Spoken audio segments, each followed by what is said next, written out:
Good evening, everyone. It's 5:32. We'll get started with the Sustainability Advisory Board meeting. Kira? Can you guys hear me? Yes. Yes. My video camera is not working. Okay, I guess I just announced that the meeting is open. Yeah, you'll call to order, and then the first item would be the hybrid meeting procedures, which I can give.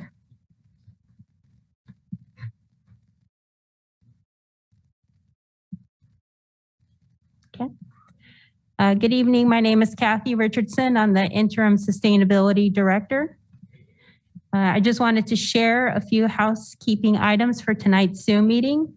This meeting is being recorded and broadcast on the city's YouTube channel and on cable channel 25. Please remember to mute yourself during the meeting when you are not speaking. The chat function for this public meeting is disabled. All chats will go directly to me. All board members, please keep your video on, those that can. All others, keep your video off unless you're participating during this meeting. If you are having any trouble, you can send me a chat. The city does reserve the right to mute people or turn individual videos off to minimize distractions during this meeting. And please remember to state your name each time you speak for the benefit of those participating remotely. I did want to also remind everyone there is a meeting right after this one. So they'd like us to wrap up by 7:15, 7:20 at the latest. Now I'll turn it back to you, Kira.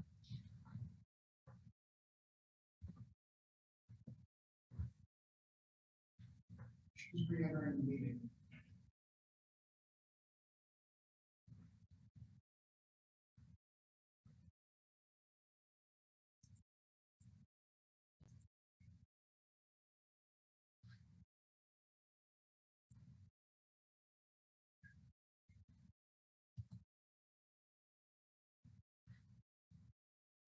This is Kathy, the Interim Sustainability Director. Kira, are you back on?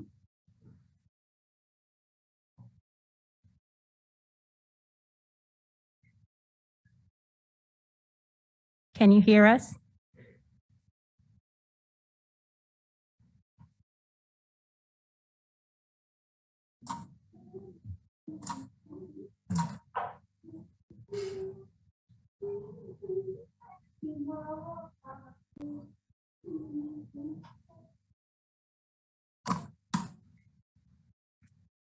Kira, are you able to hear us? Can you guys hear me? We can hear you now. You can hear me now. Okay, yeah, I'm really sorry. It's doing like a double thing where it's doing feedback after everything I say and you guys say, and I can't get the audio going. I'm so sorry. I'm on a borrowed laptop. I'm trying to bring up the agenda on a split screen. What's first on the agenda? This is Kathy Richardson, the Interim Sustainability Director.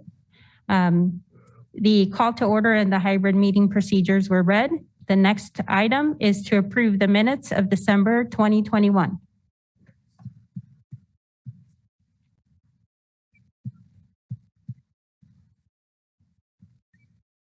Can I move to accept the minutes as written? This is Sarah Chen, board member. I second.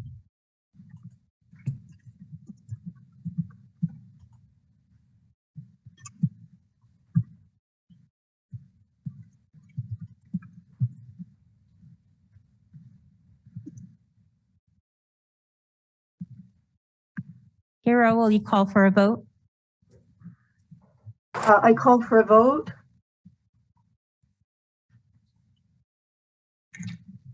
Okay, I'll go ahead and read the board member names. Stanley? Yes. Ben? Yes. Deb? Yes. Kay? Yes. Steve? I call for a vote. Yes. Sarah, Yes. Nancy, Abstain? and Kara. Yes.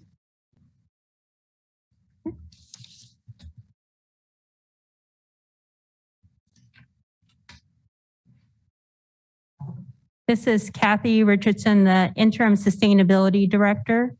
The next item on the agenda are the SAB administration items, and that is the election of the chair and the election of the vice chair. It is my understanding, and correct me if I'm wrong, but I went back to listen to the December SAB meeting, and the election to occur tonight for the chair and vice chair.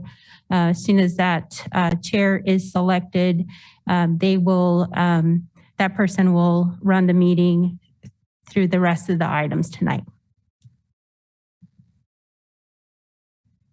And I'll turn it to you all for discussion on these items.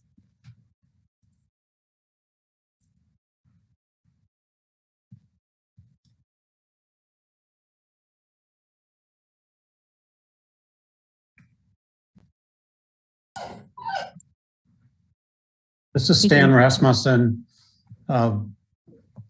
I guess I would ask if Kara is interested and able to transition into the chair position from being vice chair last year. Does she want to? Yeah, I do. Well, then I would nominate Kara as the new chair. Just a quick question. Is this committee like others where generally there's like a kind of a sorry, this is Ben Sykes, SAB member, a normal matriculation as well from, for example, whoever would nominate or become the vice chair now would then matriculate to chair generally? Is that how this normally happens? I just don't know. This is Kathy Richardson, Interim Sustainability Director. So anyone on the board is able to be nominated for the chair position. And in the past, it hasn't necessarily been the vice chair to the chair. It's gone different ways.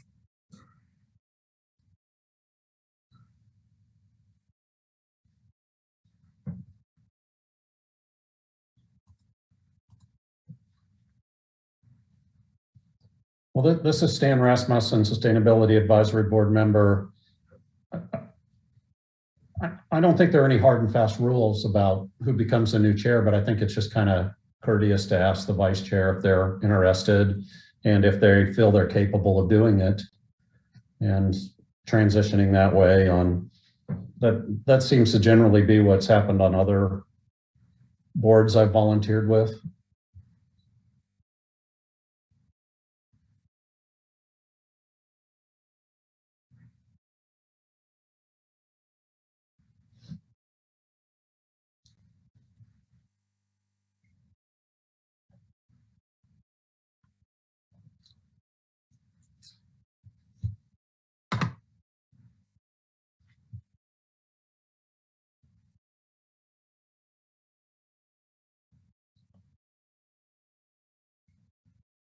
This is Deb Ford, a Sustainability Board member. Is anyone else that wants to run for chair, or should we vote?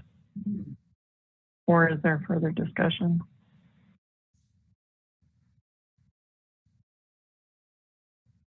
See, there's nobody is jumping up and down, waving their arms.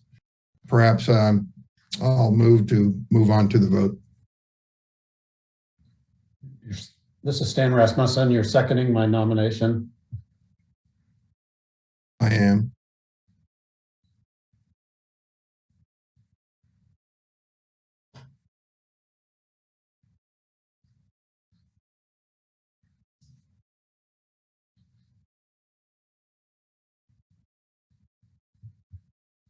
This is Kathy Richardson, the Interim Sustainability Director. You want to call for a vote? Okay, I call for a vote. And I will read the names. Stanley, Stan, Yep. Yes. Ben, Yes. Deb, Yes. Kay, Yes. Steve, Yes, Sarah, Yes. Nancy, Yes. and Kira. Yes.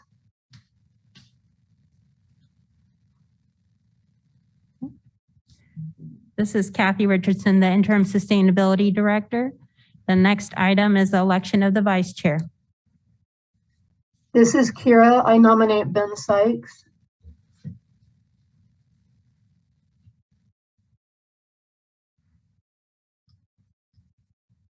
This is Sarah Chenoweth, board member. If he wants it, I will second.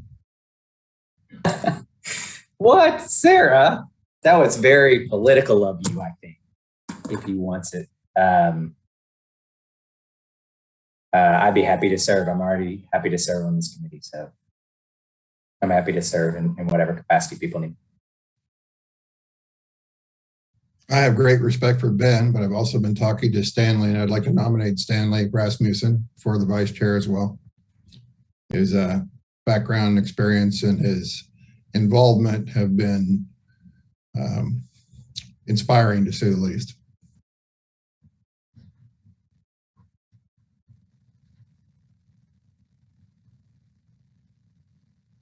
And if you're interested, I will second that as well. I would be interested and able to do it.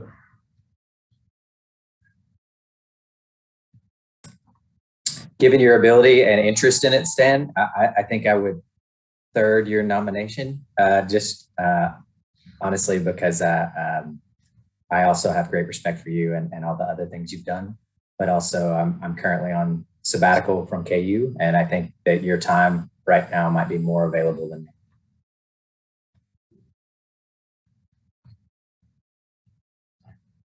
This is Stan Rasmussen. Ben, thanks for those kind words.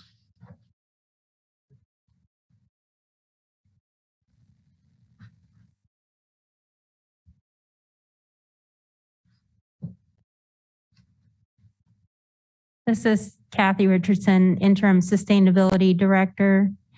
And any other nominations on the vice chair, or Kira, would you like to call for a vote? I'll call for a vote unless somebody else would like to say something.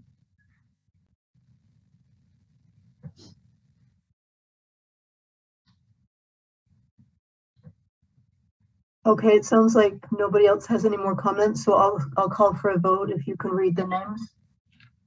Okay. Ben,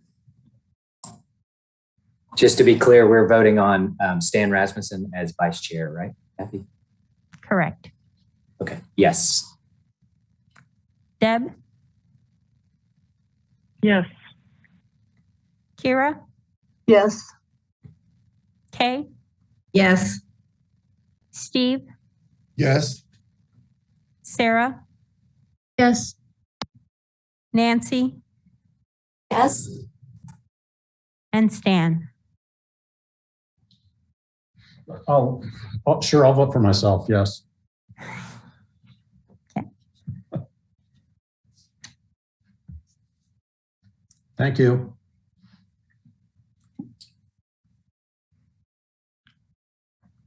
This is Kathy Richardson, the Interim Sustainability Director. One other item I just wanted to mention under SAB administration is that there are 2 vacancies on this board. So I did receive a resignation from Allison, where her last day was February 2nd. So now there are 2 vacancies to fill. The next item on the agenda are the staff sorry. report. Kathy, this is Ben Sykes, SAB member. Just for the public that might watch this later or other things, if they have interest in serving on this board, the procedure is what? Can you just reiterate that one more time? I know it's on the website, I believe. Absolutely. This is Kathy Richardson, Interim Sustainability Director.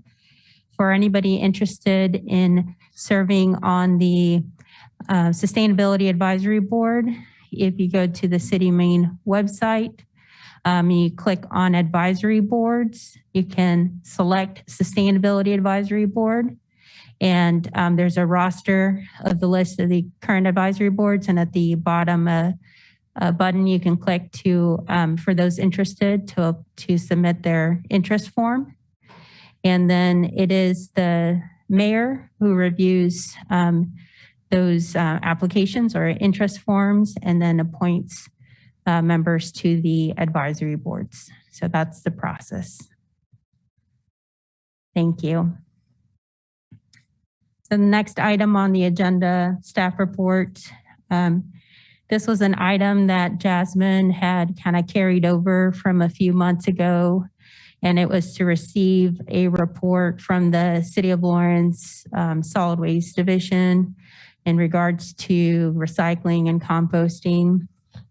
And I will kind of get started on that, but we do have Michelle Gundy, who is an MSO environmental technician, also on this call, and she will present some numbers and data and a lot of activity around recycling and composting.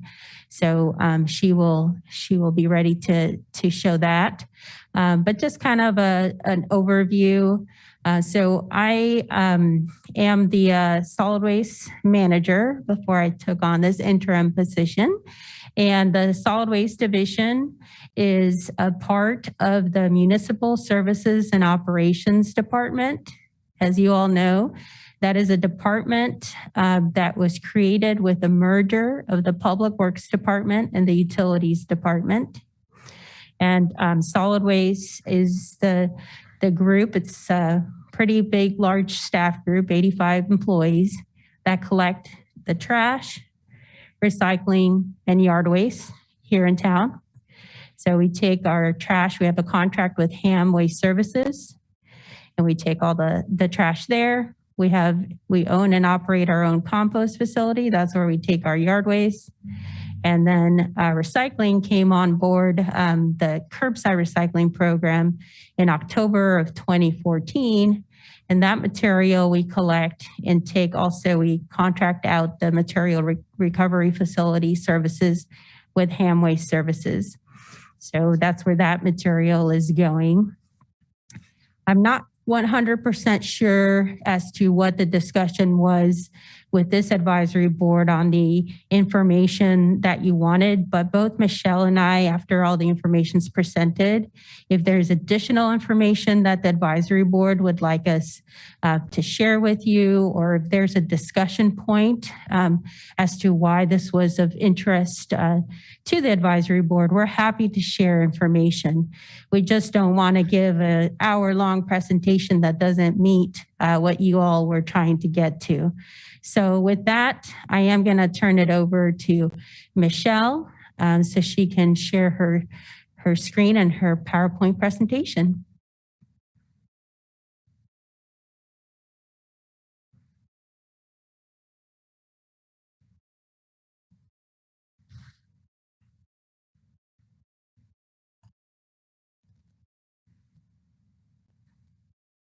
Okay. Kathy, did I get the right screen clicked? Yes, we're seeing your PowerPoint. Okay, let me see if I can get to just the presentation mode. Okay, wonderful. So yeah, I was just kind of given some loose guidelines to present residential and commercial solid waste streams. So for the City of Lawrence, and I will go ahead and start with that. Again, I'm an environmental technician in the MSO, the Municipal Services and Operations Division of the city. I am currently working not only with some recycling commercial customers and outreach in that area, but also in stormwater compliance issues. And that actually takes up more of my time recently. Let's see here, I'm trying to arrange the screen so I can see my clicker. Okay. So I just wanted to start with an overview of municipal solid waste, what we call MSW. This is an overall U.S. picture, the latest figures from the EPA, but it probably gives you a general composition of what we're throwing away here in Lawrence but in the US, it's 293 million or 92 million tons per year, which actually equates to about 4.9 pounds per person per day that we're throwing away. And it's been steadily rising since they were tracking it in 1990. But as you can see, paper and paperboard are a large proportion, and this is all by weight of what we throw away. So a lot of recyclable materials.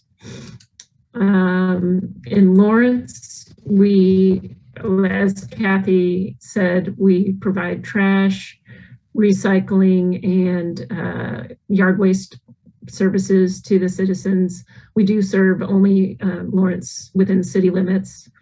For trash, we pick up regular weekly residential trash, scheduled commercial collections, which includes roll-offs and compactors, and all the way down to smaller size containers. We pick up bulk items from residences by schedule or by request. That's such items as tires and furniture. For the other items we pick up at the curb, like yard waste and holiday trees, appliances and metals, those all do get recycled and counted in our recycling collection numbers. So here I just went ahead and did a graph of the last several years, but I also included, a chart, but 2013, because that was our final complete year of before starting single stream recycling, which is the collection curbside residential that we do now provide for mixed recyclables. And that was rolled out in 2014, October of 2014. We started that service, and like Kathy said, we contract with HAM Services. They actually built a new facility that's nearby and really made it kind of easily accessible and possible for us to do that with the close transport. But the top row you'll see there is the number of tons we've disposed in the landfill. So it's pretty consistently recently at about 60,000 tons per year. And then we have stayed pretty also consistent in our complete years of single stream recycling from the residences at about 6,000 tons per year. And then the next row is, it's a accumulation of what we've done for yard waste composting and other source separated recycling, which is materials that we've recycled separately from other sources and that are not mixed together when they're recycled. But I'm going to talk about that a little more in a future slide here.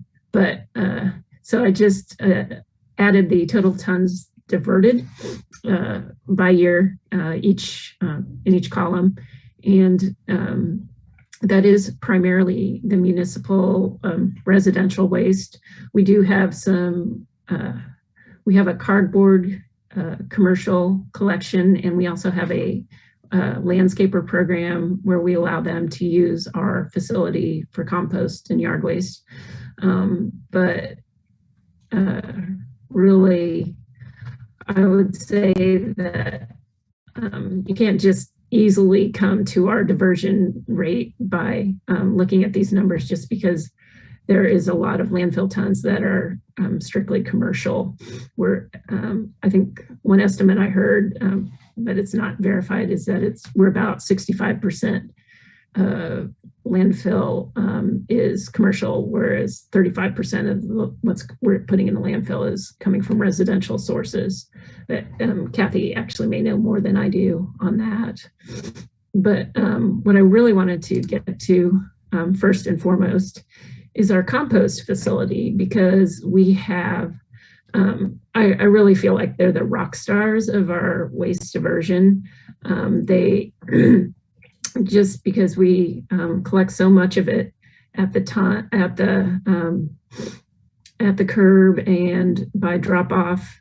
We're open, well, it's a weekly service for Lawrence residents. They can put it in the brown cart, which they can purchase from the city and bring it, set it at the curb, or they can use compostable yard waste, paper compostable bags to set it out. And, excuse me, but that combined with the drop-off program where we allow landscapers to bring the yard waste to the facility, and citizens can come and drop off brush or whatnot by the truckload on Saturdays, March through December.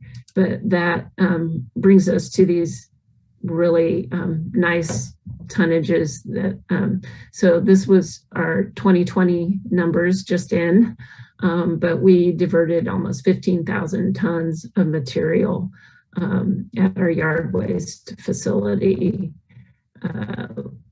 compost and yard waste facility in the past year in 2021. And then the other upside of this is that we get to give or sell at a reduced rate that material back to the citizens. We did almost 9,000 tons of that in 2021. So and it's just, I think it's a great program. We've recently gotten a new grinder, which I believe, yeah, it's pictured in yellow on the bottom left there, or sorry, that's our loader. The grinder's at the top left, but that's helping us process a lot quicker and keep the rows turned and just getting that material out and to a finished state and moving through the facility. So that is, again, I feel like just a great program that's working for diversion in our city. Oh, and then I was given some other numbers, but you know, about 5,000 vehicles are coming just through and using the facility each year. Curbside set outs, we're even able to count those. And that's by our drivers in the trucks are using their clickers and able to see, you know, how well it's utilized in that way. And then we've had just a kind of history in the final two rows of tons in and tons out. We were even, as you'll note, shut down for months during COVID in 2020, as far as the open Saturdays for the public, but still did significant amount of tons out to the public. In fact, there was quite a demand. I think when people were home, they decided to do lawn and garden projects, so they were asking. And let's see, oh, then I was going to shift gears to our single stream recycling program. In HAM is the facility, like we said, where we take that began in October 2014. And we accept kind of the range of materials that you would accept in recycling. One of the unique things we do is we accept glass. That was one thing that an advisory board, a solid waste advisory committee had really recommended and pushed for, is that we get glass in our single stream. So this is a draft kind of waste composition from our last audit, but weight wise, you'll see that of the materials we're accepting, cardboard is 23%, and the other papers mixed papers and newsprint are 35 combined. So really papers and cardboard are the heaviest materials, other than the glass, which on its own weighs nearly 20% of the composition of that we're taking in through the Blue Cart program. Recycling that service is for the single family home. Just every other week, we provide a 95-gallon cart, and that has worked pretty well. If folks feel like their cart won't hold till that second week, we offer an additional cart at no charge. And we have also kind of implemented, along with this issue of the recycling cart, sort of a volume-based pricing where you can get for your trash. So you'll be paying a little less if you get a smaller sized trash cart for your home. The standard issue is 65-gallon, but you can get 95, or you can upgrade to 95 or downgrade and pay a little less for the 35-gallon cart. But anyway, this waste composition is how we receive our rebates, and how it's combined with kind of the market value for these materials at the time, and that's kind of done on a monthly basis, along with the processing fees and invoicing that they do for the materials we drop off. And so here's a synopsis of what we did for ham and other recycling within the last year. It's kind of broken down. You'll see on the left the source separated ham. So we bring materials to the ham facility, not just as a single stream, but in what we call source separated. And you may have noticed the drop-off locations we have at different grocery stores like Checkers and Hy-Vee, but we have the mixed paper OCC, which is what we call cardboard, but old corrugated cardboard, and the newsprint, old newsprint, ONP. But so we take those materials separately to ham and have a little bit different rebate schedule on those, since they are already pre-separated. And OCC, you'll see, is the largest portion of what we do for source separated, and that is due to our really vibrant cardboard recycling program that we have with the businesses here in town. Small and medium-sized businesses will set cardboard containers for them. And we also do an office paper program, which is a service that we separately market that material that comes back to our warehouse, and we ship it out from there. But that is just kind of a small program that we do with some businesses and provide them carts. Glass is a drop-off program.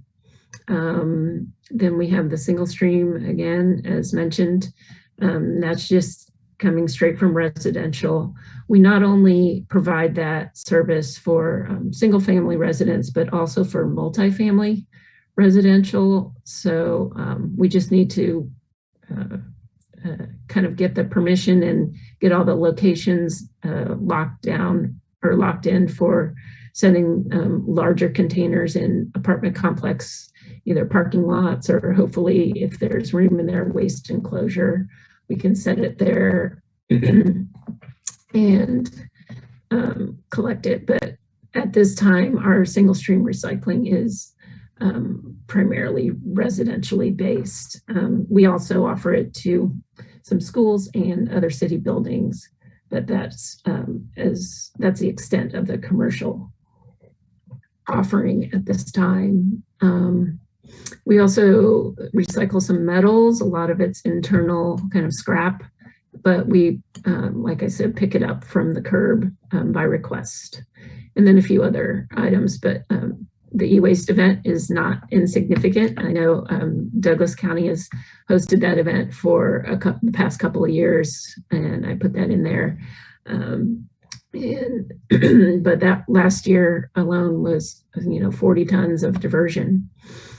So, and then you can see in the yellow and orange graph, they're kind of, the orange reflects our revenues, and there were some really down market years there. And this past year, the revenues really rebounded because most of the commodities the recycling commodities bounced back and kind of got onto more of an even keel. And that is kind of how it was more consistently in the past, but we just had a few bad years there. So hopefully we're going to stay positive with some of the revenues and markets for recycling. Here's just a picture of some of that source separated material I was talking about. The top left would be our drop-off bins at the Dillons at 6 and Wakarusa. And so that includes newspaper, mixed paper, cardboard, and glass.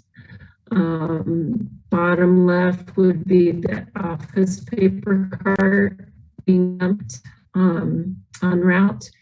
There's a glass, this separated glass. So we do allow glass in the single stream, but also we have quite a few users, either they drive from out of town or businesses will use our purple ripple bins, which I believe we have 4 of those out right now at various locations.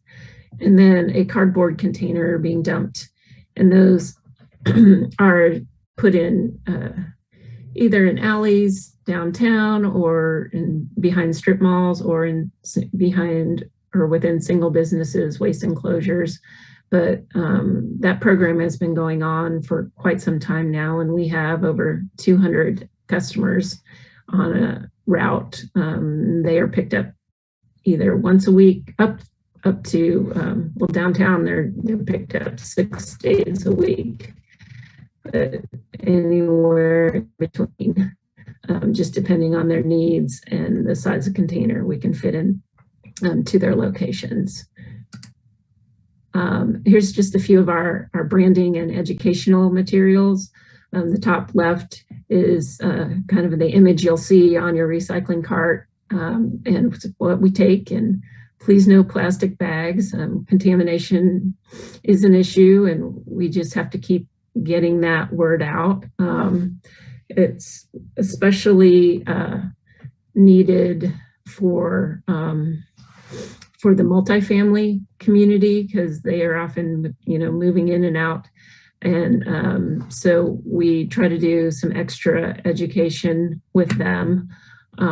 We have, let's see, there's our magnet, the do's and don'ts, the yes and no, that we've given away at various events and have even mailed them out to customers and just try to distribute them as we're able. But wanted to get to this multifamily because we have had, it's a little more challenging in this,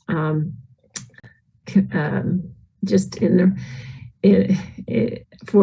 to get the multifamily folks to recycle right. So we, a neat thing we did as far as educational was that bag that you see, that tote bag in the center bottom picture, that is something we had produced. We got some grant money through the state and to help pay for it, but we had several, I want to say we did an order of 2,000 of them, and then we reordered with some more money from a grant, but we got those out to the multifamily apartment complexes. We had one for each unit, and they've really helped cut down on the contamination, because especially since they're using dumpsters, plastic bags are an issue, a big contaminant. And so we've got them a bag to put their recyclables in, and then that bag had a handle to dump into the recycling dumpster and reuse again and again, and with the reminders and phone numbers and website and everything right on there. So that's been helpful, but we can always use more and do more in the way of recycling education. Let's see. Oh, and I just wanted to bring up another program we have is the Household Hazardous Waste Facility. And that is, that's actually able for use by city and county.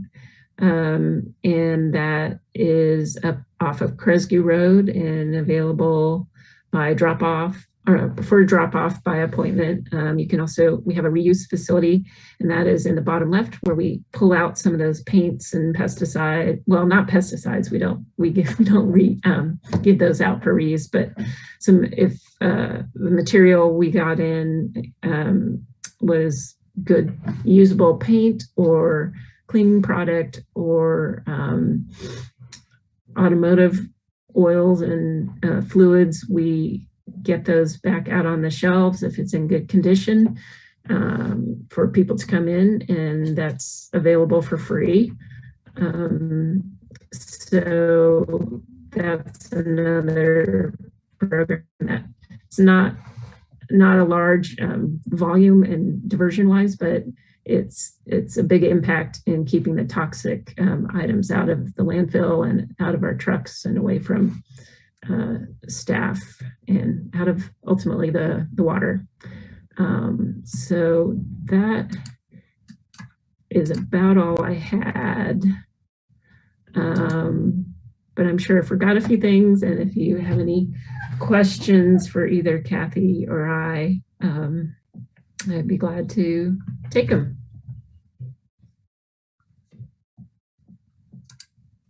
Michelle, I have a question. I am a small business owner. Currently, it looks like glass, if there was to be a second recycling available commercially, we make full use of the cardboard, and we take glass and plastic jugs to the county drop-off because of the plastic jugs. Is there a possibility that glass could become part of the commercial recycling? Or is that best left to the drop-off points? Well, right now, I mean, we are, because the papers, cardboard, well, two things, cardboard and the office paper that we do provide those services to the business community. Those are pretty high volume business wastes, and we wanted to tackle that as far as diversion, but also they have some value, and we're able to kind of make ends meet by doing that. Glass is a really heavy item and expensive item to transport and do a route for. So I don't see us as the city providing like a business curbside service for glass, if that's what you're asking. It is. I'm largely trying to address the financial impact of the city if we were trying to offer that. So you're saying glass would not economically be really feasible for recycling, such as you do cardboard now? Correct. I mean, I know Ripple Glass, who's the nearby glass processor, has had some interest. They've started some business pickup programs in Kansas City. And so they would be the one I would expect might be more interested in doing that kind of service in Lawrence. Is that something I can follow up with you on to maybe talk to Ripple about that? Or is that something that's strictly within the city administrative? Kathy, do you want to? This is Kathy Richardson, Interim Sustainability Director. We can absolutely connect you with the Ripple contact because they did show some interest in the possibility of bringing a curbside glass program for businesses here in Lawrence. Now, again, they were kind of dreaming big to expand into the Lawrence area, but we're not 100% sure that they will come over to Lawrence. They just wanted to hear from businesses that might be interested. So this is a perfect opportunity for you to connect with them and let them know. Now, on the question of commercial single stream recycling and if the city is going to expand that program, that would include glass in the, mixed with the papers and the plastic and so forth. The conversation there really is the city is working with a consultant to put together kind of a rate structure of what that would look like. There would be resources that would need to be brought on to the city. So we would need to purchase some trucks, hire more people, purchase containers to expand to a commercial single stream program. That would be a big jump. And that would be something that we're going to go in front of commission for their, understanding of what it would take and their, approval if they would like to move forward with something like that. That would be commercial single stream recycling program. For the future. If my input or my involvement can help, I would love to get involved in that. That would absolutely, this is Kathy Richardson, Interim Sustainability Director. Absolutely, when that item is getting ready to go on agenda to the City Commission, that would be a good opportunity for this advisory board or maybe you all as individual members to put in a comment. By the way, I'm Steve Kramer, SAB board member.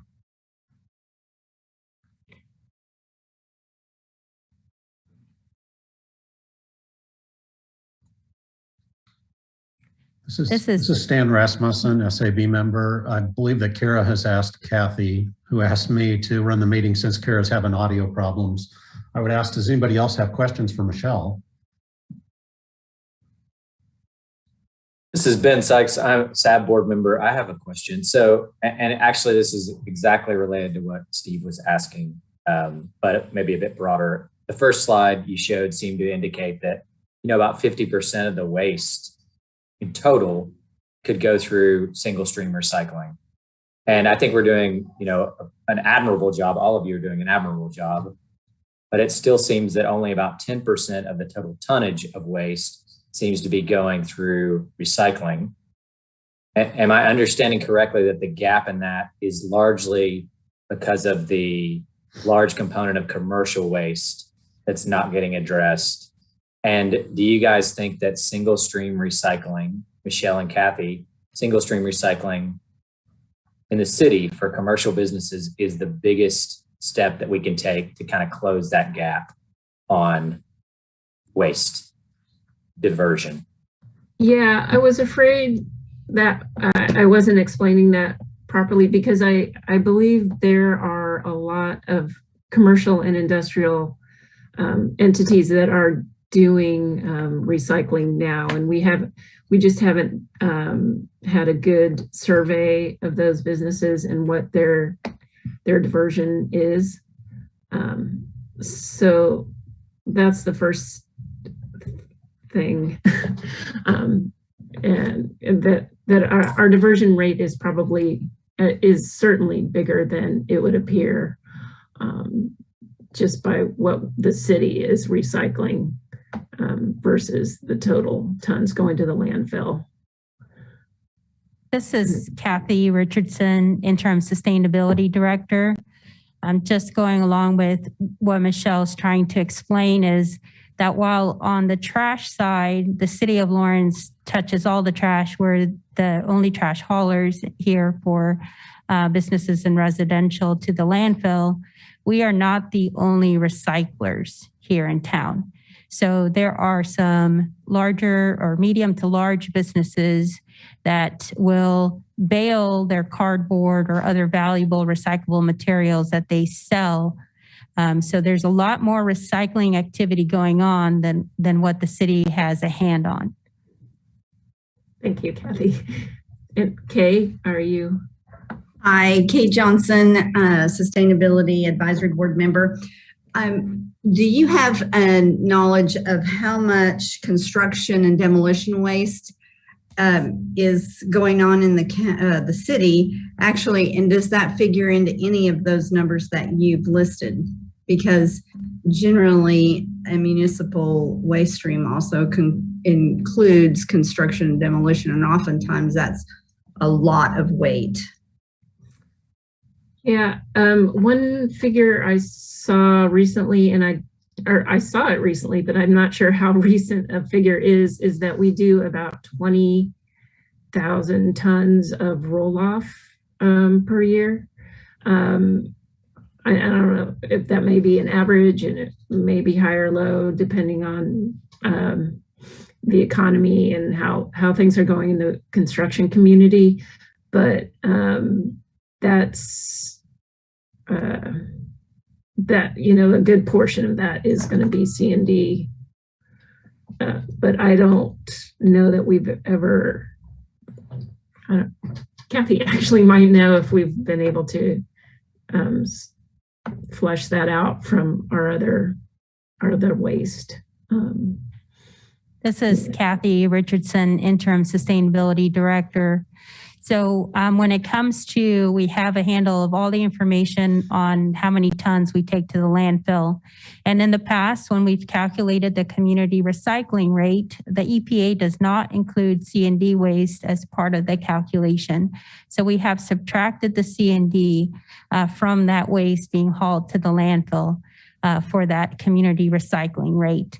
There are other things that cannot be included. For example, if we have a big storm and a lot of tree debris, we can't count that towards, material that was chipped and sold or whatnot, because that was a FEMA event. The C&D has been calculated out of the recycling rate. And Michelle mentioned that a little bit earlier, that we have not calculated a recycling rate in the last few years. Stan Rasmussen, SAB member. Nancy, you had a question, it looked like. I had a couple of questions. One is, how much of the material that's collected through the recycling program actually gets recycled?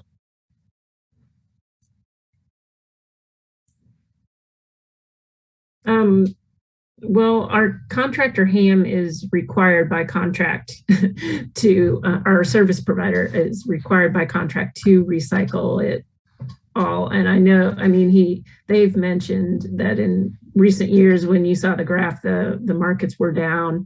They had to hold some material, specifically some plastics, for several months where they weren't able to find a market for them, but they finally did. All of it does. Yeah, unless it's like a non-accepted or what they call like a process residue that fell through the system and fell as trash. That's great. The other question I had, is there any discussion of food composting and whether or not to collect that? I know some cities do collection of food compost. This is Kathy Richardson. Kathy.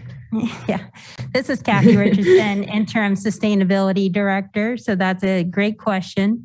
Food waste is something that we currently are working on a pilot program. We work with the county, and the county wrote a grant for this food waste pilot, in which we are currently accepting food waste from one entity. It's Just Food. We're working with them, and we have a separate windrow in our compost facility. So this is really our first kind of taste on the hands-on food waste composting at our compost facility. We did apply for that permit exception with KDHE because, our permit at the compost facilities for yard waste, but we did get approved for this pilot food waste program, which lasts 2 years. And we're currently in discussion as to the end of the grant is this fall. So we're currently in discussion as to what we will do moving forward. So are we going to get into food waste composting? Are we going to maybe extend the pilot with our own funds and allow a few more businesses to drop off? But we're analyzing the data. For example, how fast is the material composting that has the food waste versus our windrows with the just yard waste and such. I don't know if you all know that the county did hire a food waste specialist position that's been monitoring this as well. She's been great work and partner for the city.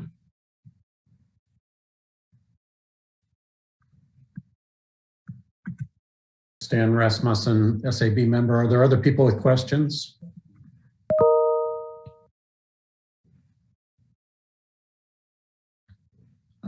This is Stan Rasmussen, SAB member. Michelle, I have a question for you, or Kathy.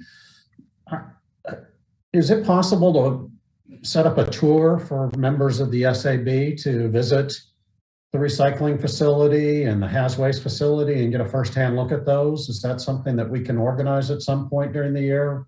Maybe when the weather's a little nicer? Yeah, definitely. We'll have to organize with HAM themselves, when would be good for them. And then we could work with you directly on touring the household hazardous waste facility. So, yes. This is Stan Rasmussen, SAB member. I know that we have meeting quorum issues that it might have to be advertised if we have too many people, but we might be able to stagger it and split us up into a couple of groups, but that's something we can work through then, it sounds like. I think so. Yeah. Great.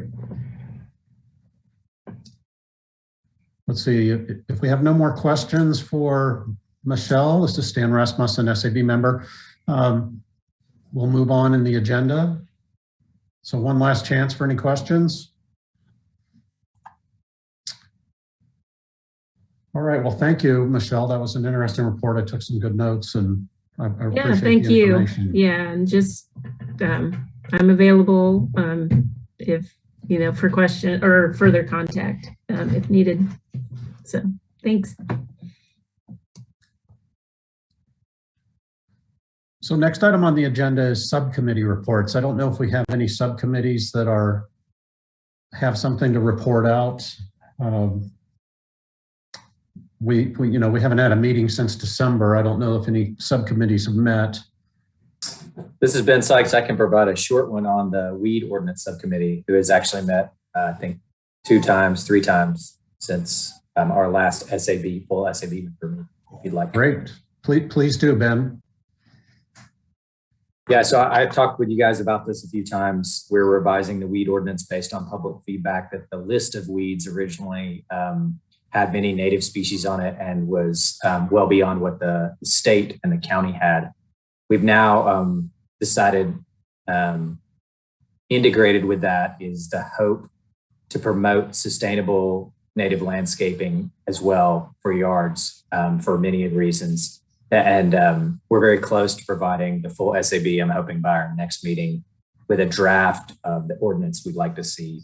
So look for that for the full SAB in the next maybe 2 weeks, I'm hoping. There's 3 kind of issues that I just wanted to tell you about that we're thinking about and trying to get feedback from the city on.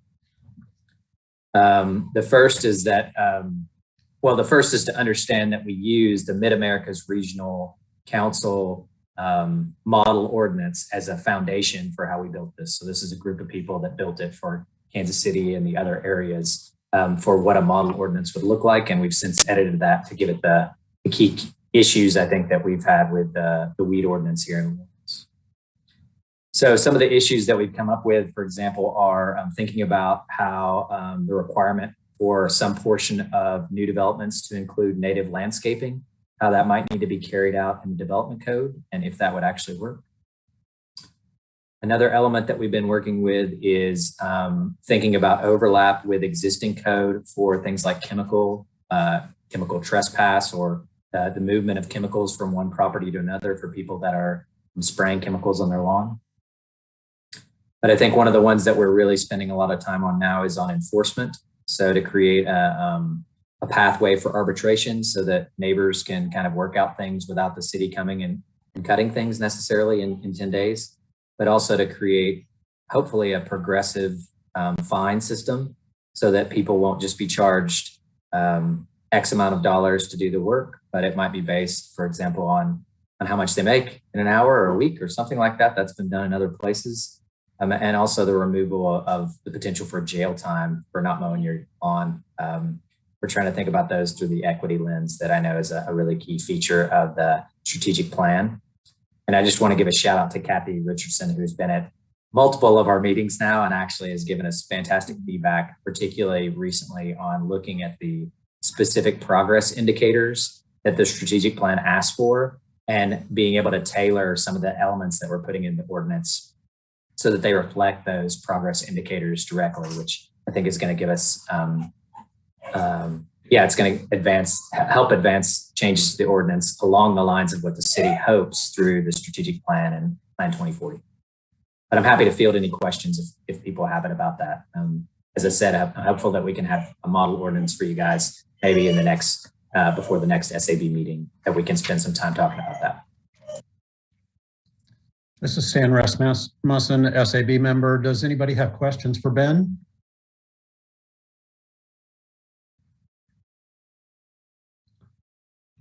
Ben, I'm seeing no questions. This is Stan Rasmussen, SAB member, but I have one for you. Do we actually have an ordinance right now that says there's jail time associated with not mowing your lawn? Is that on the books? Yeah, as it's currently written, we have a fine and or jail time. And even the model ordinance had from the Mid-America Regional Council had a fine. And in fact, the dollar amount had gone up quite a lot since our revision. So it was like $2,500 and or up to a year for a fine. And so from an equity perspective, especially people that can't pay the fine or, pardon me, we have a new dog. Yes. So that is on the books now, Stan, as an and or thing. I will say that I don't know that it's ever been enforced in terms of jail time, but it is on the books now, and it is for the model ordinance as well. So we'd like to remove that, and that'll be an element that I'd like you guys feedback on when we bring the whole draft ordinance to you. This is Stan Rasmussen. Thank you for your answer on that. It seems like jail time is probably a relic from a past long ago. I hope we can move beyond that. How would this ordinance affect like vacant lots that are, sitting around in neighborhoods waiting to be developed, maybe have a house or a light commercial or something like that on it? Does it only apply to developed lots, or can you comment on that? What you're thinking there? Yeah, so the current ordinance, how it deals with vacant lots is largely about height, right? So if the vegetation gets to a certain height, then it's out of code, and the owner of that property would get a letter. And if they didn't manage it themselves, then the city would come in and then charge them, or get a contractor to come in and charge them. And so how the revisions of this model ordinance are really focused on homeowners and trying to encourage sustainable landscaping and change the enforcement provisions. But I think for people that haven't put down, in fact, we've been discussing that if you need some sort of a plan that you submit that you're doing native landscaping, or you just do it. But I think we still have an element in there to reflect what you're talking about, Stan, which is people, sorry, this has been SAB board member. There's still an element in there that people can't just like do nothing to their lawns, and that would be, I think, applied to these lots. This is Stan Rasmussen. It looks like Kay Johnson has a follow-up question for you. Yeah, my question is really more of a statement. Obviously, vacant lots can be a fire hazard if they're let go too high. So I'm sure that you're looking at that too. Yeah, absolutely. And I think what we're trying to do is promote for people that are interested in the aspect of changing to sustainable landscaping, which has a huge number of benefits that we outline in the ordinance, to promote that, to give them the, an ordinance that's trying to encourage that and find ways to do that. But I think we still have in the ordinance the obligation that the central purpose is to control noxious weeds and overgrowth for elements that are not being controlled. Yeah. Right now, native landscaping is only mentioned in our ordinance as an exception, and it has to be approved by city commission. So somebody has to create a plan and be approved by city commission. That's the only way now as it exists in the weed ordinance. And so what we're trying to do is kind of crack that open and allow people that are interested, to create native landscaping that can help with some of our, water quality issues and mitigation of soil carbon and things like that. But also, if they want to do urban gardening or those kind of things to encourage those practices. I think we still will have, Kay and Stan, those elements for control of basically properties that are unmanaged. Steve Kramer, SAB board member. Ben, will this also include communal gardening areas? So we haven't addressed that explicitly yet, Steve, and maybe we should think about that, because that's kind of an in-between of, there are specific stipulations about city properties and then also about private properties, whether those are individual or multi, but we haven't really focused on that. And I know there are other efforts within the city. I think, Sarah, aren't you with the food? Are you still? So I don't know how that would be handled within this weed and sustainable native landscaping ordinance. I think it would simply fall under it's urban gardening, and therefore it would be promoted under this. And a portion of the land, for example, in new developments, if that was to pass, a portion of a new development that was set aside for urban gardening would satisfy that criteria for having a portion of your land not simply be basically grass, right? So that you would have some of it. That's how I would see it. I can say I'm really looking forward to seeing what you guys have done. I know there's been a terrific amount of work in it. And my wife and I have a very special interest, especially in the native plants. Looking forward to seeing that presentation. This is Sarah Chen with board member. Yeah, I'll just add, I believe, and I apologize for not helping out recently, Ben, but I do believe even currently in the ordinance, it is okay to have vegetation that's over 12 inches if it is food. So I think I assume that would cover community garden areas, but I'm not quite sure.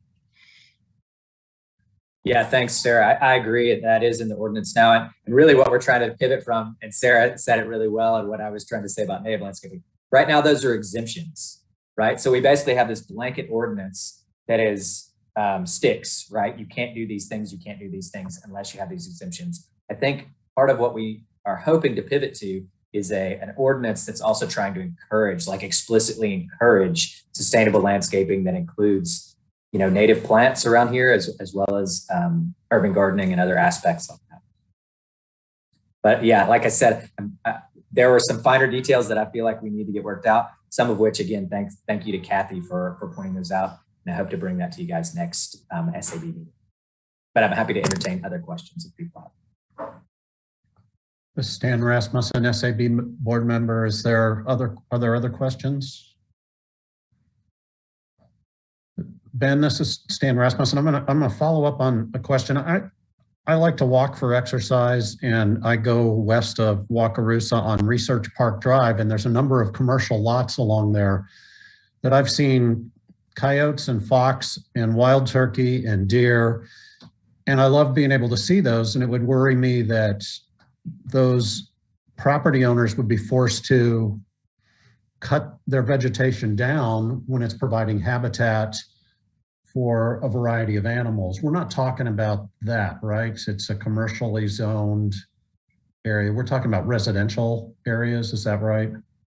That's right, and we're talking about new developments, in fact, could leave some of that, I think, Stan, and that would satisfy if we did have this development requirement. But I think, in fact, what we're trying to do with the ordinance is increase those habitat areas for those kinds of animals so that there may be for example, if someone wants to do native landscaping in their yard, that there can be those stopover sites for hawks or some of the animals that we like to see. So to your point, no, the change in the ordinance right now would definitely not discourage that. It would actually encourage that. All right, thank you. This is Stan Rasmus. Are there any other questions for Ben? All right, thank you, Ben. That was really informative. We look forward to seeing the draft ordinance, and hopefully we'll all put our support and encourage the City Commission to adopt it. Let's see, are there any other subcommittee reports?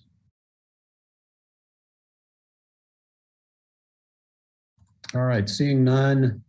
The next item on the agenda is future agenda items. And I saw that Kara had emailed everyone with a couple of future agenda items. I threw one in there. I'm assuming, Kathy, that we need to identify some agenda items that we'd like to talk about and figure out when to schedule those and get them on the agenda. I'm assuming we can't talk about them tonight because they weren't advertised. We can't take any action on them. Am I making a valid assumption? This is Kathy Richardson, Interim Sustainability Director. That's correct. So in the future, we want to work on finalizing an agenda before it goes public. And that is with the chair and the vice chair. And obviously these meetings, you can list out which items you would like to have for the next board meeting, or they can come before we publish that to the public. So I had reached out again a little late on Monday morning about any other items to be added. And then by Tuesday morning, I had not heard. And so I went ahead and published that agenda. And the items that came in were after that was published.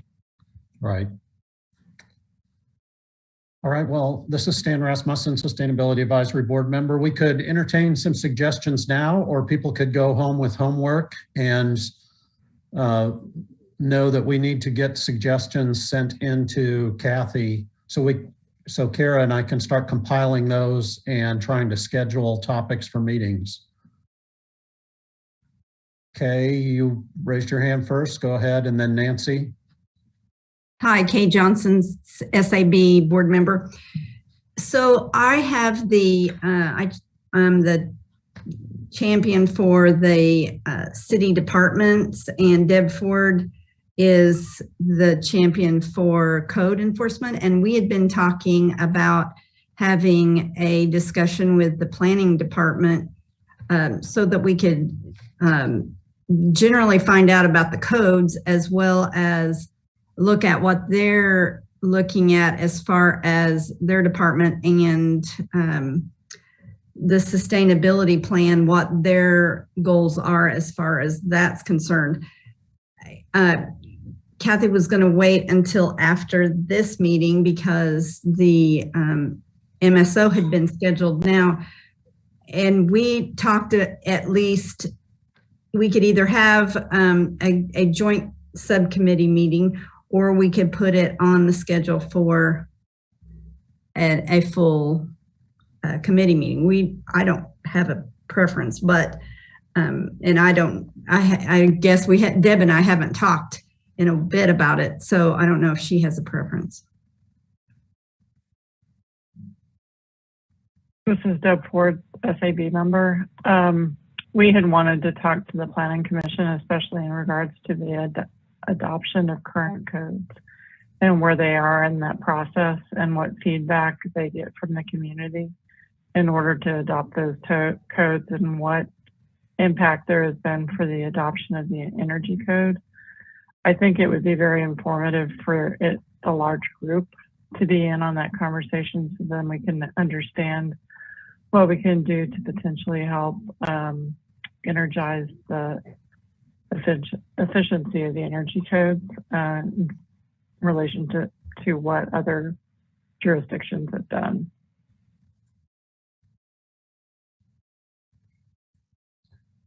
So I would Stan- suggest for the larger group. Yeah, this is Stan Rasmussen, SAB member. Maybe it would be good for you and Kay to coordinate and make a presentation to the group as a whole after you've had that opportunity to coordinate together, however you want to do that.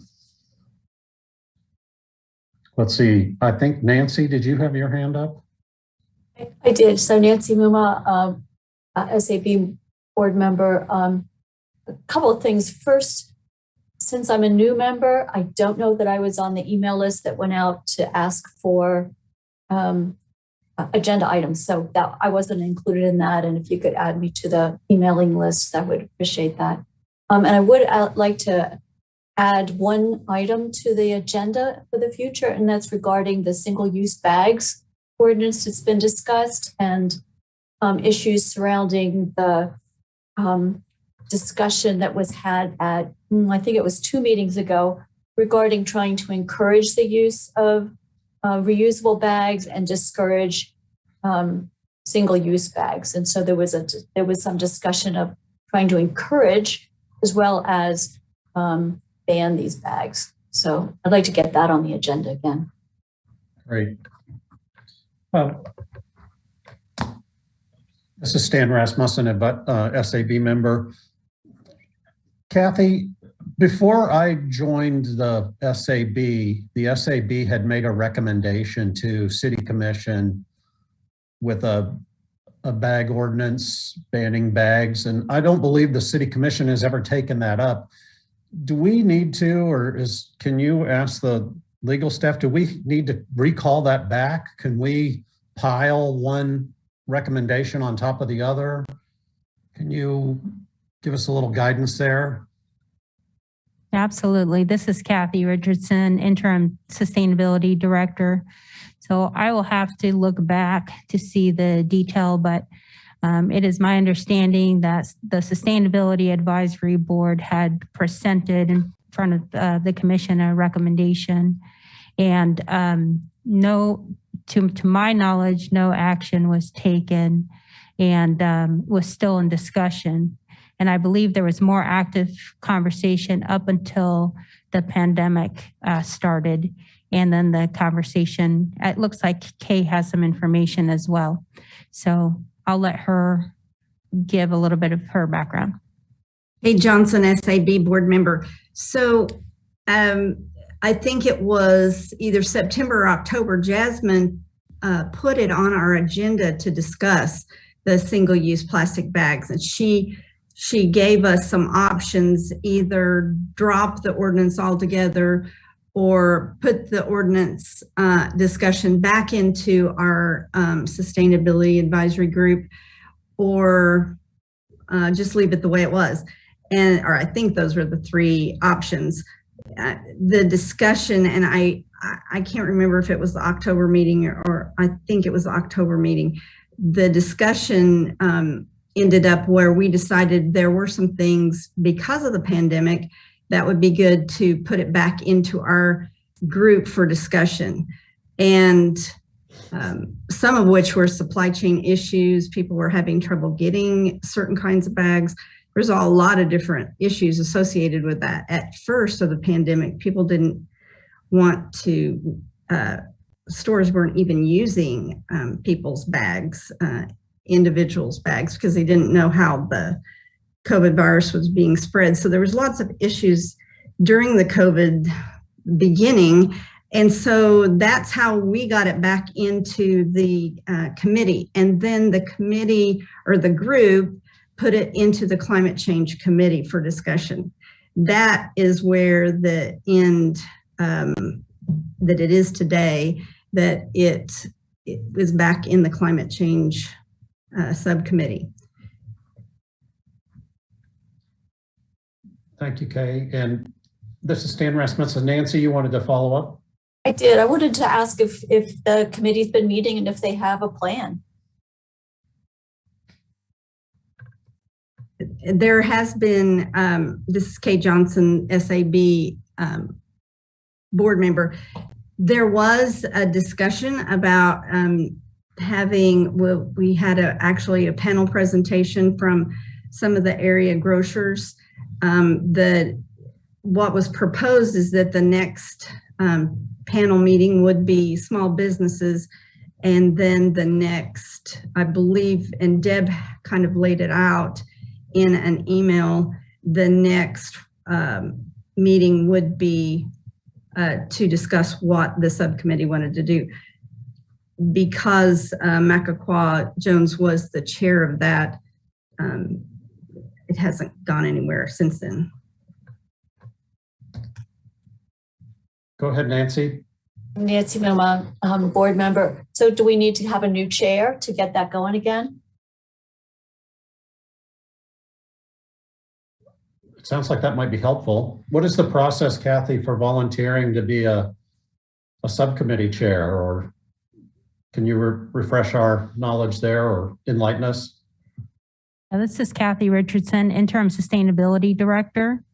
So one thing for you to consider is, do you want to continue to work on with the subcommittees that you developed, I believe, early last year? Or does the board want to review those and redefine what your focus areas are? If you would like to continue with the subcommittees you have now, you have them in place, then at this advisory board meeting, if somebody would like to change to a different subcommittee, or somebody would like to volunteer to be the chair of a subcommittee, you can certainly go ahead and do that with this group. It looks like Nancy. So I would like Nancy Moma, SAB board member. I'd like to volunteer to be the chair of that committee. The Stan Rasmussen, SAB board member. Nancy, that's wonderful. Awesome. Do we need to, Kathy, do we need to vote on that, or is it just kind of a done deal? How's this work? This is Kathy. Go ahead. This is Kate Johnson, SAB board member. In the past, what we just decided is whoever volunteered to do it was it. So welcome. Wonderful. Yeah, so sorry, this is Ben Sykes, SAB member. I think, and I haven't been on this board as long as Kay and Deb and others, but like my memory was that we decided last spring on like priorities, and those then were codified as subcommittees or something. I don't think the process has to happen that way. And certainly I'm all for, if Nancy, if you want to lead a subcommittee that's focused specifically on the bag, or are you saying you want to lead the committee that's on the climate change more broadly? I just want to make sure what you're saying yes to and what you want to do. Well, I'm not sure what I didn't know what are the other issues the climate change committee is working on besides the single-use bag issue? That was it. So far. All right. Well, that's fine then. I'll do that for the climate committee. Yeah, I actually had a question about, sorry, sorry, Deb. Go ahead, Ben. I was just, I'm going to let Deb talk. I have a question about that actually regarding, Stan, what you sent in the email about the solar ordinance. I didn't know which subcommittee that might fall under and things like that, but I think Deb has a more question that's before that. Go ahead, Deb. Not really. I was following up with what Kathy had asked. Is I do think it might be time to reevaluate the subcommittees. I'm not sure all the new members are actually on a subcommittee, so it would be an opportunity to open up to all the members and prioritize again, make sure that we want to keep focusing on areas that we are, or if we want to redefine. This is Stan Rasmussen. Go ahead, Steve Kramer, you have a comment? Steve Kramer, SAB. I believe the last time the list of those subcommittees was published was in the June minutes, if I remember correctly. It might be worthwhile to send those back out to the SAB so we can just take a look at what's existing now. And as I recall, Nancy, you're the champion as opposed to the chair for that particular committee. I'd love to see the list again, and I would love to follow up on the priority list as well. In addition, I would request, Kathy, I can follow up with you, I would like to get an idea of where in the city do we look for grants and funding and those opportunities. I'd love to see us try and match up some of the funding opportunities along with our priorities and see where we have the best intersects. I would be very happy to help out in doing some of the research on that. This is Kathy Richardson, Interim Sustainability Director. You're asking a great question on the grants, and I can give you some more information as well. But the city this year is working with a team that's helping us identify grants. So this is an outside consulting group that is helping identify grants for all city departments. And that might be something that you might be interested in hearing about. I would love to provide a point person to kind of ride alongside with that group without interfering with the work they're doing. But I'd love to be a point of communication. And I'd love to, again, to see that list of the subcommittees and then go into an in-depth look at where our priorities are and where we think we have the low-hanging fruit that is worthwhile. Stan Rasmussen, SAB, go ahead. Deb Ford, you had your hand raised. I had one more request. With Jasmine leaving, I'm not sure where the report is at for the sustainable update of the, I don't really remember the title of it, but the action plan for sustainability for the city. This is Kathy Richardson. This is Kathy Richardson, Interim Sustainability Director. The Climate Action Plan is something that the work continues. You may not all be aware, but there are two interim sustainability directors, one for the county and one for the city. Kim Kreiner Ritchie is the interim sustainability director on the county side, and the Climate Action Plan is something that she is leading. And if this board is interested in getting an update, she told me she would be happy to hop on as frequently as you would like some reports back on that.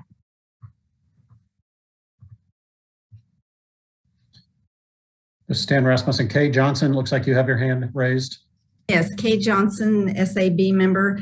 Originally, the climate adaptation plan was discussed as being part of discussion for the climate change subcommittee or group. And we had hoped that we would talk about the actions using the KC action plan that we could start to make recommendations to the city commission on. That really didn't develop, but that would, as far as I'm concerned, that would be a really good place to put that back into that subcommittee and then bring those actions then from that subcommittee to the SAB so that we could make recommendations to the city commission. There are a lot of things that I think that we could be doing that would to make recommendations that would be innovative that maybe the city hasn't thought of regarding the climate change issue. Stan Rasmussen, thank you, Kay. Does anybody else have comments? This is Ben Sykes, SAP member. I have a question, Kathy, just because it seems like some of the different elements that we're working on require, or at least would benefit from, a connection with the people that are working on updating the city's development plan and the development code specifically. And I'm wondering, as honestly, all I know about that is what I've read in the Lawrence World Journal. And I'm curious whether or not there's a contact on that committee. It sounded like from the paper that they're right now searching for an outside group to help develop that. But it seems like whether or not it's, pushing for energy elements or, on the thing I'm working on sustainable landscaping and things like that. Can we find a person or connect with them either through a full SAB meeting or at least with a connection to them so that some of the things we're talking about in terms of right? The Sustainability Advisory Board, I think, directly connect with how that code is going to be rewritten. This is Kathy Richardson, Interim Sustainability Director. Absolutely, we will get you somebody to connect with.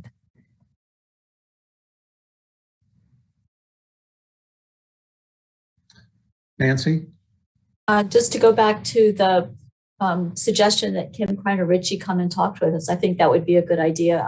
Maybe not the next meeting, but one after that. Let us get our feet wet and get priorities going first. Anybody else have comments? This is Stan Rasmussen, SAB board member. I really appreciate all that. I would encourage you to send an email to Kathy of some of your ideas. As we were going through here, I was jotting some of them down. They may be in the minutes, but I think it would be helpful to her if you send some ideas. Nancy, I really appreciate you volunteering to champion the climate committee. I have to say, when I think of climate, I don't think of trash bags or grocery bags. I think of other things, and maybe it's a misnamed committee for that particular topic, but you're the champion, so you can work on that. I would like to say that I'm interested maybe working with Steve on the infrastructure bill and looking for opportunities for the city to apply for some grants. Some of the things that we might be able to do are like providing LEDs to low income and disadvantaged communities. It's usually the low-income people that suffer the brunt of higher energy costs. And if we can help lower their energy costs, there might be a grant program to provide LEDs for them. I think the solar ordinance is moving rapidly, and we need to maybe consider talking about that or jumping right on that so that we can have a role with the Planning Commission as they move forward on that. I'm also going to put together some suggestions about things like bees and pollinators and food composting in residential locations. And so I would just encourage everybody to please send your ideas and suggestions to Kathy, and then we will make sure that those are shared with everybody, and we'll talk about how we want to prioritize those and move through them this year. So unless there are other suggestions, Sarah, please. Nope. The next thing on the agenda are member updates, and I'm not sure what that entails, but Sarah looks like she wants to give us an update. Hi, thanks everybody. Sarah Chenoweth, board member. I just wanted to, since we were talking about the plastic bags, I was trying to wait for the right time for it. I wanted to give everyone a legislative update. I work in Topeka with the legislature, and you may or may not have heard that they are kind of back on wanting to preempt us from doing this plastic bag ordinance. That was something that was brought up last year, didn't go anywhere, but just this Monday in the Senate Fed and State Committee, it was brought back. It was introduced, and the last I heard, it did not yet have a bill number, but it probably will by the end of this week. It was brought on behalf of the Kansas Chamber of Commerce, and yeah, it's a bill to preempt us from banning plastic bags. I think Wichita is working on it too, so I don't know. I'm sure our staff probably has their ear to that sort of thing, but I would be happy to also provide updates when that comes out, to just keep everybody updated on that and get the word out to write to our legislators and tell them how much Lawrence really would like to make our own decisions for ourselves. So that's my legislative update.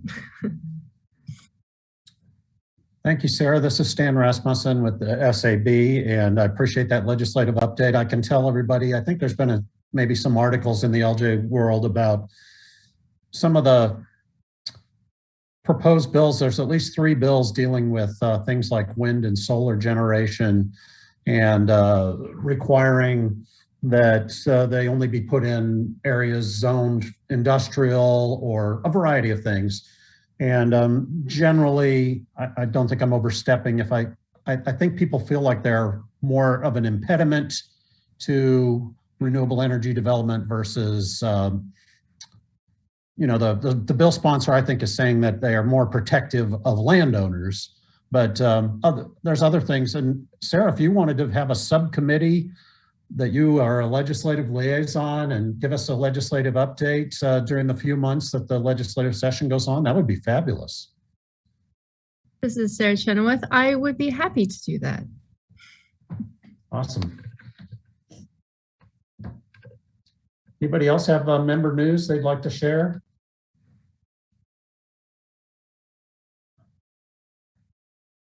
All right, well, we've got 8 minutes before the meeting is officially over. We've finished early, so that'll give Kathy an opportunity to run to the restroom and get a snack or something before the next meeting. So unless there are other activities, Kathy? Yeah, this is Kathy Richardson, Interim Sustainability Director. The next section on your agenda is D, public comment. Oh, my bad. Are there any members of the public attending the meeting?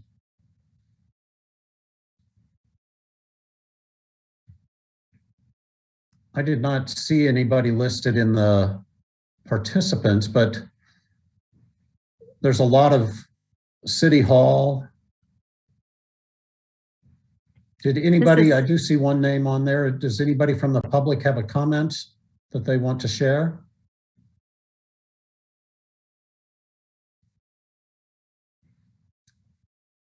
Well, I guess there's no public comment. Kathy, any other guidance before we adjourn? That is it. And this is Kathy Richardson, Interim Sustainability Director. There's nobody here and it doesn't look like anyone's raising their hand online. So you're good on public comment and you may proceed to the next agenda item, which is adjournment. Okay. This is Stan Rasmussen. Do we need a motion to adjourn? Okay. Yes. I have one question, then I'll make the motion to adjourn. In the past, we asked the director to provide a report. Kathy, would that be appropriate for you to provide a report during our meeting? This is Kathy Richardson, Interim Sustainability Director. Absolutely. And this month's meeting, since we had the report on the Lawrence waste streams, that kind of took over the space of our usual monthly report, but I would be happy to provide a brief staff report at these meetings. Okay, thank you. And I make a motion to adjourn. Do we have a second? Nancy Muma, second. Nancy Momo seconded. All those in favor, please signify by saying aye. Aye. Aye. Or raising your hand. Aye. Bye. All right. Thank you, Good to see everybody, you all. for your time tonight. Yeah, thank you. We appreciate it. And thank you for your volunteers. That's fabulous. Good night. Good night.